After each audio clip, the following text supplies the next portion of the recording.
Maintenant, nous allons retourner dans l'Égypte ancienne et les archives secrètes de Saul. Arrête de me manger les doigts. Raphaël, arrête. Je vous laisse la découvrir. Ave Morituri, Sol Invictus, dans sa jeunesse romaine et égyptienne, vous parle aujourd'hui de la fabrication du papyrus. Le papyrus est utilisé depuis la plus ancienne antiquité égyptienne pour écrire tout ce qui ne relève pas du brouillon. Dans ce cas-là, on utilise des tessons de poterie, c'est-à-dire des ostracas, ou bien alors les textes officiels que l'on grave, la pierre. Dans ce cas-là, les textes relèvent de l'épigraphie. Et les papyrus proviennent d'une plante du Nil qu'on appelle Cyperus papyrus en latin, que l'on trouve dans tous les marécages du Nil et dans le delta. On utilise la tige principale de la plante, à défaut du reste de l'arbre dont on se sert pour faire des instruments domestiques, ou bien alors pour assembler les racines pour faire des barques pour le Nil. Sachez, citoyens, que la fabrication du papyrus se décompose en 9 étapes. Tout d'abord, on commence par abattre l'arbre.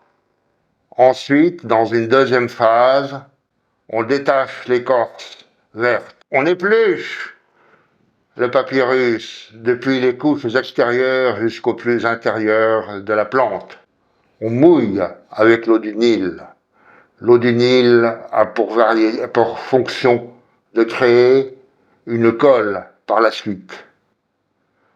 Une fois le papyrus mouillé, on assemble, on positionne les fibres en parallèle et puis après croiser de manière à obtenir un treillis.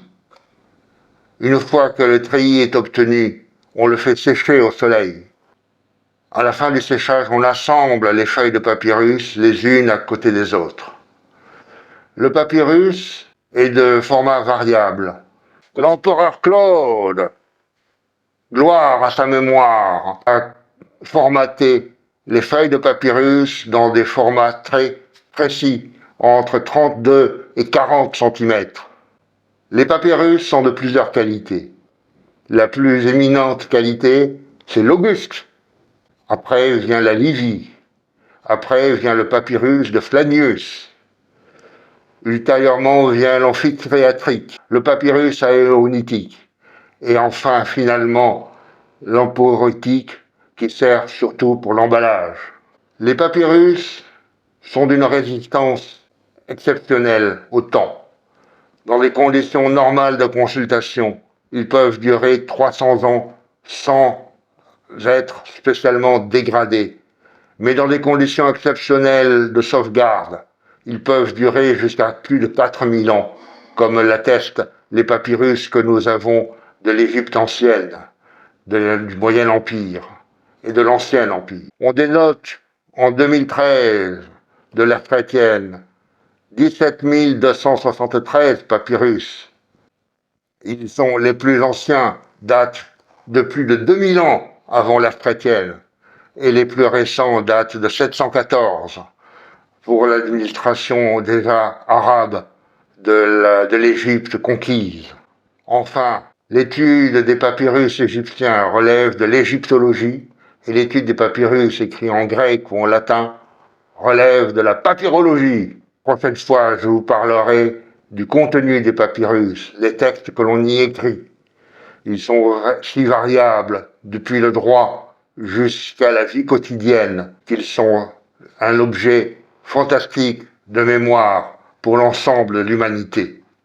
Ave, Moritori, et toi, va travailler, esclave, pour ma plus grande gloire et pour celle de l'Empire.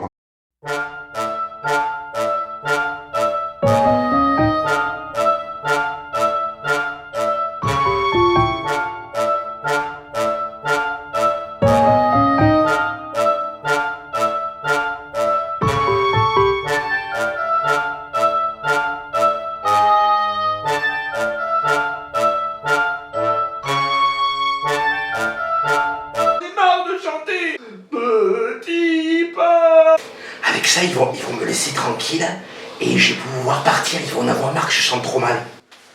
Alors vous êtes pas content, hein?